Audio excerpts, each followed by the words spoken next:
Hi students, in this video I'll be going through exercise 11B, questions 1F, 2E, 3D and 7A of the homework assignment. Alright, so these questions are pertaining to the chain rule of differentiation. Alright, so let's start off with the first question 1F. Okay, so we're asked to differentiate 2 over 3 times x over 6 minus 1 to the power of 4. Alright, so because there's more than one term inside the bracket, inside the bracket we have x over 6 and we have negative 1. Alright, so we will need to apply the chain rule. Alright, okay, so let's start with the working. So we are going to differentiate with respect to x, so d over dx. Okay, so 2/3 x over 6 minus 1 to the power of 4. Right, so the chain rule is actually rather easy to apply. So we'll first multiply the power in front. Okay, so we will have 4 times 2/3 x over 6 minus 1. And then we'll reduce the power by 1. Okay, so we'll do 4 minus 1. Alright, then what we need to do is now we need to differentiate inside the bracket. Okay, so if we differentiate just inside the bracket, so inside the bracket is just x over 6 minus 1, right? Alright, so x over 6, if you think about it, just 1 over 6x minus 1. So if you were to differentiate this, you actually just get 1 over 6. When you differentiate the negative 1, which is a constant number, you will actually get 0, right? Okay, so for the chain rule, you just need to apply one extra step, which is to multiply the derivative of the term inside the bracket at the back, right? Okay, so all we need to do is multiply together. So 4 times 2/3, you get 8 over 3. 8 over 3 times 1 over 6. That will be 8 over 3, then 8 over 18, right? So if you reduce the simplest form, it will actually be 4 over 9. Okay, so just group all the numbers together, and then we will have x over 6 minus 1 to the power of 3. Alright, so there's nothing much you can do here. Okay, so you can't simplify further, so this will be the final answer, right? Okay, let's move on to question 2E. Right, so 2E, we're asked to differentiate 5 over 3 minus 4x to the power of 3. Right, so we'll prepare put it in a form suitable for differentiation. So we'll do this. So 3 minus 4x to the power of negative 3, okay? Okay, then we can start differentiating. Okay, so once again, there's more than one term inside the bracket, so we will need to use the chain rule.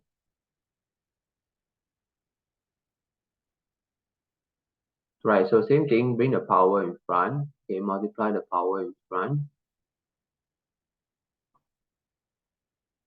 Okay, reduce the power by 1. So be careful, now it's minus 3 minus 1.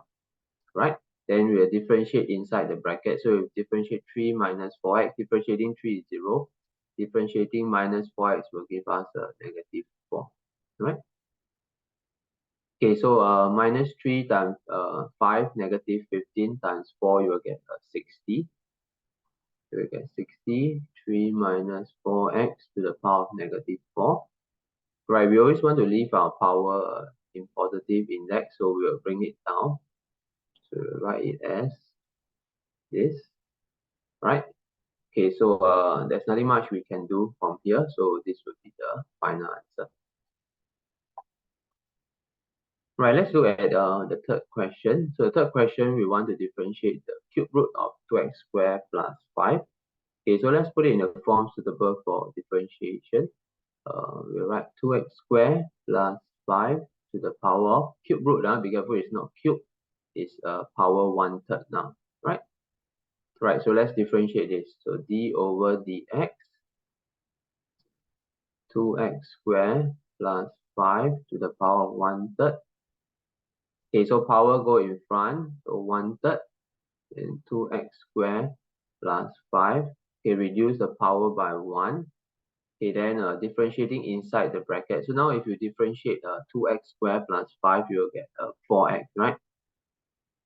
Okay, so multiply the 4x behind. Okay, okay, 1/3 times 4x, you actually get 4 over 3x. Okay, then over here, square plus 5. Okay, 1/3 minus 1, you'll get negative 2/3. Okay, so the 4 and x belong above. They are the numerator. The 3 is in the denominator. And then the 2x squared plus 5 to the power negative 2/3. I want to change it to a positive index. So we'll write this way, right? Okay, so usually we want to return this to the square root form. Okay, so let's recap how we can do that. Okay, so 2x squared plus 5 to the power of 2/3. Okay, we can actually write it this way, right? So 2x squared plus 5 squared, and then the whole thing is to the power of 1/3. Okay, so if you power it to something to 1/3, right, that means it's a cube root. Okay, so in other words, this we can rewrite this as in this form, okay? 2x squared plus 5 squared, right?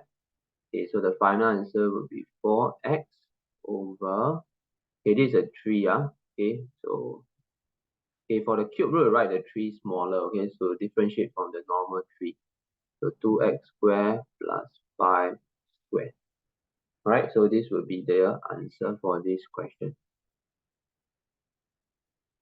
Okay, last question for this exercise 11b.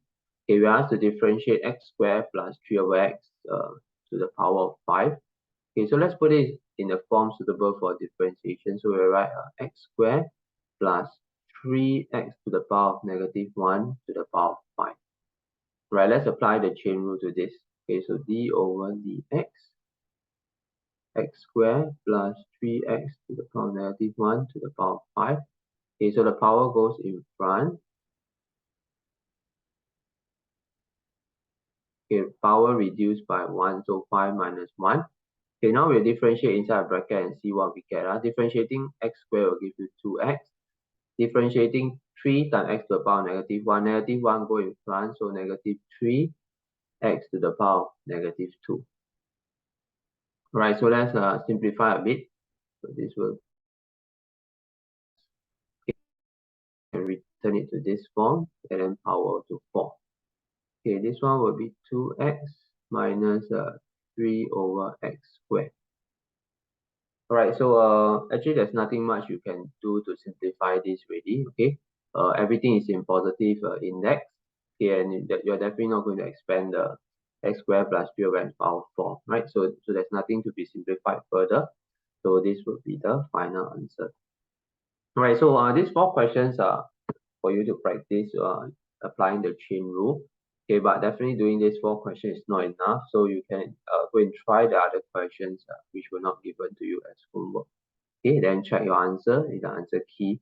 And if you are consistently able to get the correct answer, it means you have mastered the concept already.